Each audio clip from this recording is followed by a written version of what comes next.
యోహాను సువార్త 13వ అధ్యాయం 36వ వచనం నుంచి 14వ అధ్యాయం 1వ వచనం వరకు.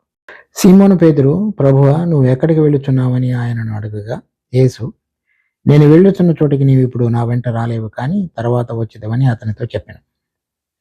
అందుకు పేతురు, ప్రభువా, నేనెందుకు ఇప్పుడు నీ వెంట రాలేను? నీ కొరకు నా ప్రాణము పెట్టుదునని ఆయనతో చెప్పగా, యేసు, నా కొరకు నీ ప్రాణము పెట్టుదువా? ఆయనను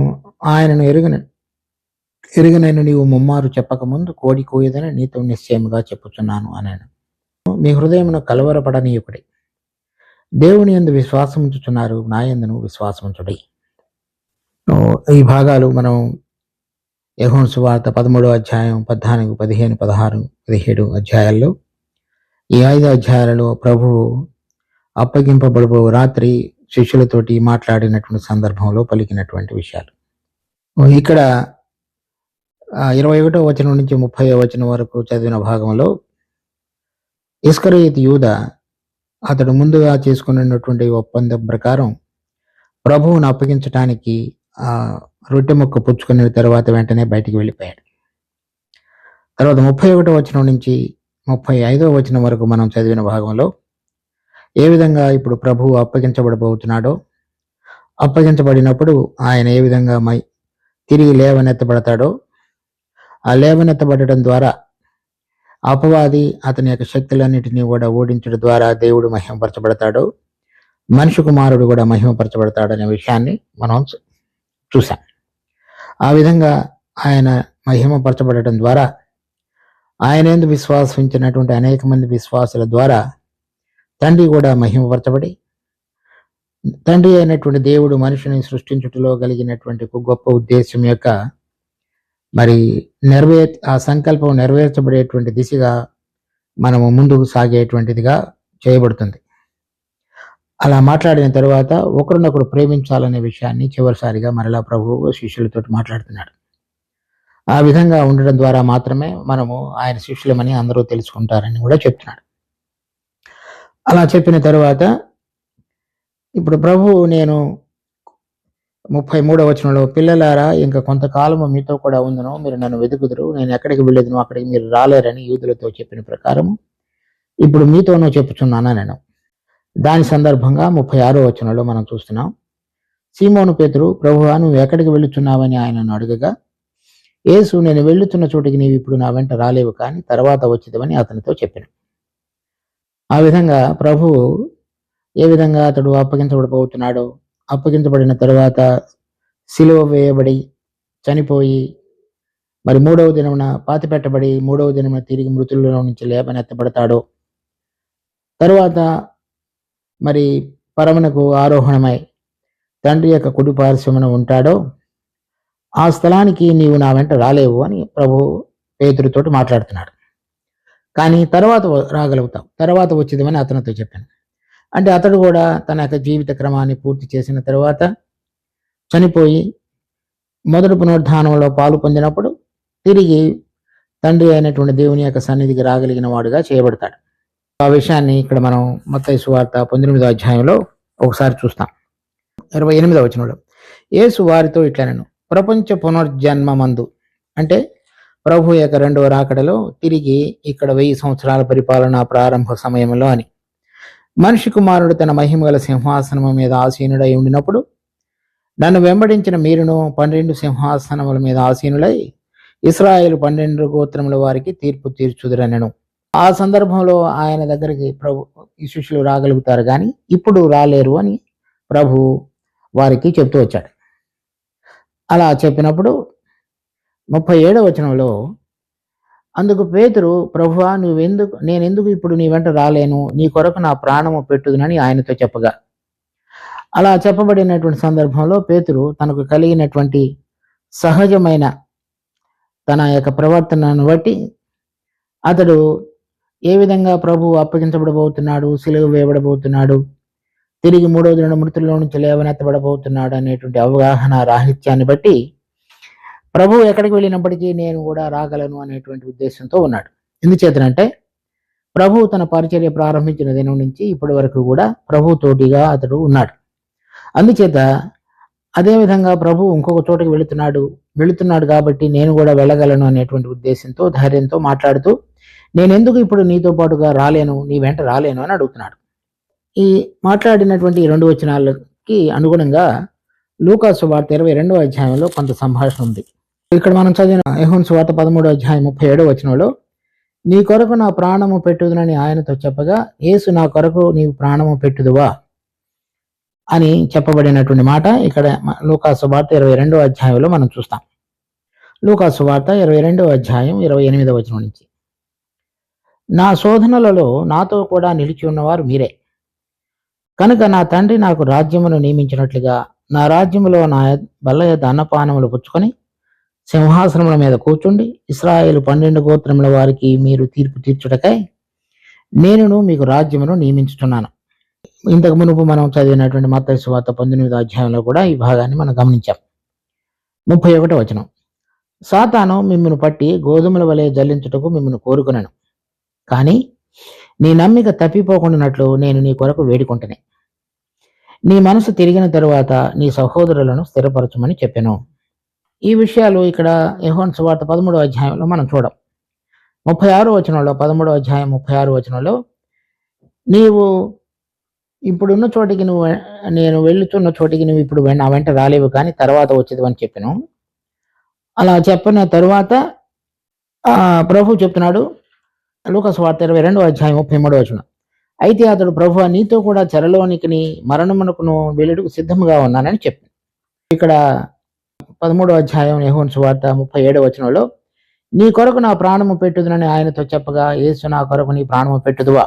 ఇక్కడ లూకా సువార్త 22వ అధ్యాయంలో అదే విషయాన్ని చెప్తున్నాడు.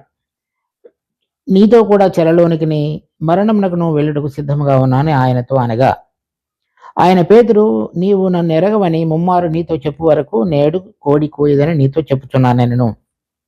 ఇక్కడ 38వ వచనంలో యోహాను సువార్త 13:38లో, ఆయనను ఎరగనని నీవు ముమ్మారు చెప్పక ముందు కోడి కోయదని నీతో నిశ్చయముగా చెప్పుచున్నాను నేను. ఇది ఈ చెప్పబడినటువంటి ఈ మాట కోడి కోయదని మూడు సార్లు బొంకక మునుపు అదే విషయాన్ని ఇక్కడ లూకా సువార్త 22వ అధ్యాయంలో కూడా చూస్తున్నాం. దానికి ముందు జరిగినటువంటి విషయాలలో సాతానుడు పేతురును జల్లించటానికి కోరుకున్నది, కానీ నీ నమ్మిక తప్పిపోకూడనట్లు నేను నీ కొరకు వేడుకుంటున్నానే విషయం. తర్వాత నా శోధనలలో నాతో కూడా నిలిచున్నారు వారు మీరే అనే విషయాన్ని మనం ఇక్కడ యోహాను సువార్త 13వ అధ్యాయంలో చూడం, కానీ ఇక్కడ చూస్తాం. కనుక ఇక్కడ జరిగినటువంటి సందర్భంలో ఈ ఇస్కరియోతు యూదా వెళ్ళిపోయిన తరువాత పేతురు కూడా ఈ విధంగా మాట్లాడుతున్నప్పుడు, ఈ పేతురుకి తెలియనటువంటిది ప్రభు అతని యొక్క అంతరంగాన్ని ఎరిగి, మరి ప్రభు అప్పగించబడినప్పుడు అతడు ఏ విధంగా 3 సార్లు నాకు తెలియదు అని పేతురు చెప్తాడో ఆ విషయాన్ని మనం ఇక్కడ చూస్తున్నాం. కనుక అది ఒక విషయం. ఈ శిష్యులందరూ కూడా కలవరపడటానికి కారణం. ఈ 14వ అధ్యాయం 1వ వచనంలో, మీ హృదయమును కలవరపడనీయకుడే. అంటే ఇక్కడ ఒక శిష్యుడేమన్నా ఆయనను అప్పగించడానికి వెళ్ళిపోయాడు. ఇంకొక శిష్యుడు ప్రభు చెబుతున్నటువంటి ప్రకారంగా ప్రభువును ఎరగను అని బొంకేటువంటి సమయం రాబోతున్నదనే విషయాన్ని చెప్తున్నాడు.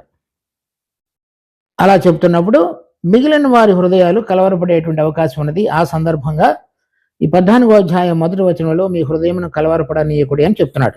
ఇక్కడ మనం చూసినట్లయితే లూకా సువార్త 22వ అధ్యాయంలో 35వ వచనం, మరియు ఆయన సంచియు జాలయు చెప్పులను లేకుండా నేను మిమ్మల్ని పంపినప్పుడు మీకు ఏమైనా తక్కువ అయినా అని వారు అడిగినప్పుడు వారు ఏమీ తక్కువ కాలేదనేది.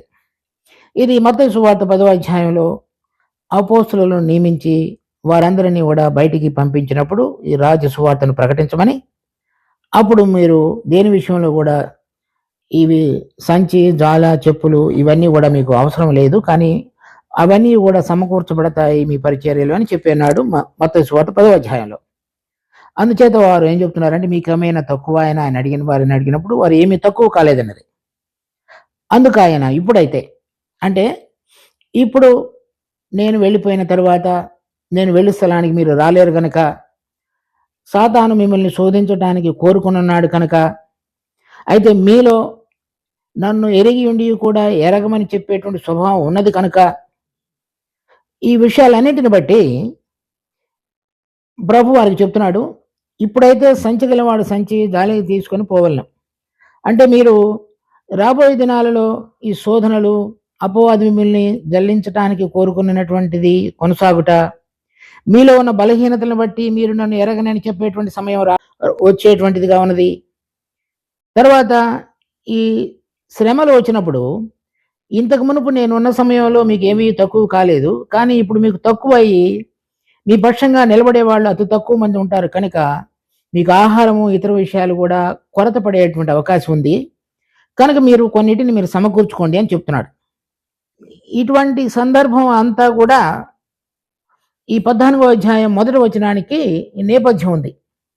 అంటే ఇస్కరియోతు యూదా ప్రభువును పట్టించడానికి బయలుదేరి వెళ్ళిన తర్వాత ప్రభువు నేను వెళ్ళిపోయేటువంటి స్థలానికి మీరు రాలేరని చెప్పటం, పేతురు తన హృదయంలో ఉన్నటువంటి స్వభావాన్ని తనకు తెలియకుండానే ప్రభువు అతనికి బయలుపరచటం, ఆ బయలుపరిచినటువంటి సందర్భంలో అపవాది వీళ్ళందరినీ కూడా జల్లించేటువంటి వాడుగా ఉంటాడు. అప్పుడు వారు ఏమి తింటారో లేకపోతే ఎక్కడికి వెళ్ళాలో అనేటువంటి అయోమయ స్థితిలో పడేటువంటి అవకాశం ఉంది. అందుచేత ఆ సందర్భాలన్నిటినీ కూడా కలిపి మనం చూసినప్పుడు ఈ 14వ అధ్యాయం మొదటి వచనంలో చూసిన విధంగా మీ హృదయమును కలవరపడనీయుడి అని చెప్తున్నాడు. ఈ నేపథ్యాన్ని అంతటిని కూడా మనం చూసినప్పుడు మనకు అర్థమవుతుంది ఎందుకు ఆ విధంగా ప్రభు మాట్లాడుతున్నాడు అనేది.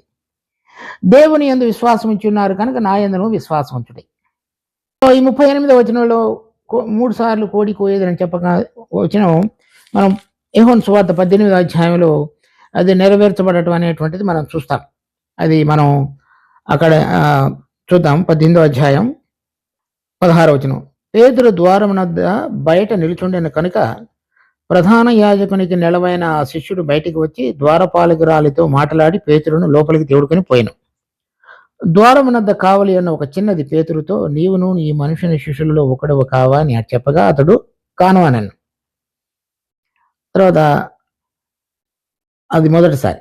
తర్వాత 25వ వచనంలో సీమోను పేతురు నిలవబడి చలి కాచుకొనుచుండగా వారు అతన్ని చూచి, నీవును ఆయన శిష్యులలో ఒకడవ కావా అని చెప్పగా అతడు నేను కాను, నేను ఎరగను అనను. 26వ వచనం. పేతురు ఎవని చెవి తెగ నరికెనో వాని బంధువును ప్రధాన యాజకుని దాసులలో ఒకడును, నీవు తోటలో అతనితో కూడా ఉండగా నేను చూడలేదా అని చెప్పినందుకు పేతురు నేను ఎరగనని మరి ఒకసారి చెప్పాను. వెంటనే కోడి కూసెను. కనుక ఏ విధంగా ఈ ప్రభువు లేని పరిస్థితులలో మనం శోధించబడినప్పుడు మనలో ప్రభువుని ఎరగము అని చెప్పగలిగినటువంటి మన యొక్క బలహీన స్థితి ఉంటున్నదో అది ప్రభు ముందుగానే పేతురుతో పాటుగా ఉన్నటువంటి అనేక మంది శిష్యులకు తెలియపరచబడినప్పుడు ప్రభు 14వ అధ్యాయం మొదటి వచనంలో చెప్తున్నాడు, మీ హృదయమును కలవరపడనీయకుడి. అంటే నేను అప్పగించబడి సిలువ వేయబడి పాతి పెట్టబడిన తరువాత తిరిగి లేచి ఈ లోకం నుంచి బయట ఆరోహణమై పరలోకమునకు ఎక్కిన తరువాత మీరు ఈ లోకంలో ఉండగా అనేక శ్రమలు, శోధనలు రకరకాలైనటువంటివి మీకు సంభవించేవిగా ఉన్నాయి. ఆ సమయంలో మీరు మీ హృదయమును కలవరపడనీయకుడి.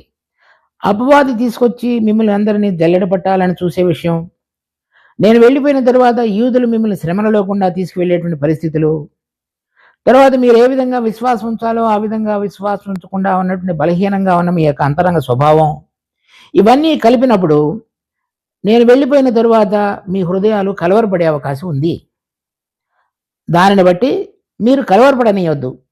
దేవుని యందు విశ్వాసం ఉంచుతున్నారు, నా యందును విశ్వాసం ఉంచుడి.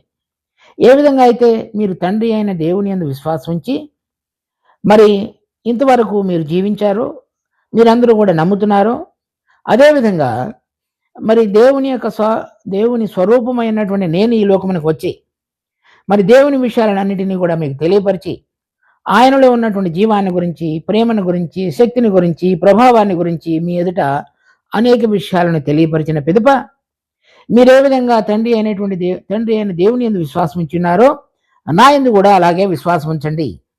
కనుక నేను లేని సందర్భంలో ఏ విధంగా మీరు ఉంటూ జీవించుతూ నాతో పాటుగా ఉన్నారో, నేను ఉన్న సమయంలో ఏ విధంగా మీరు జీవించుతూ వచ్చారో ఆ విధంగా నేను లేని సమయంలో కూడా నేను మీ యందు ఉన్నట్లుగా మీరు విశ్వాసం ఉంచి మరి ముందుకు సాగండి అనేటువంటి విషయాన్ని మొదటి వచనంలో ప్రభు తెలియపరుస్తున్నాడు.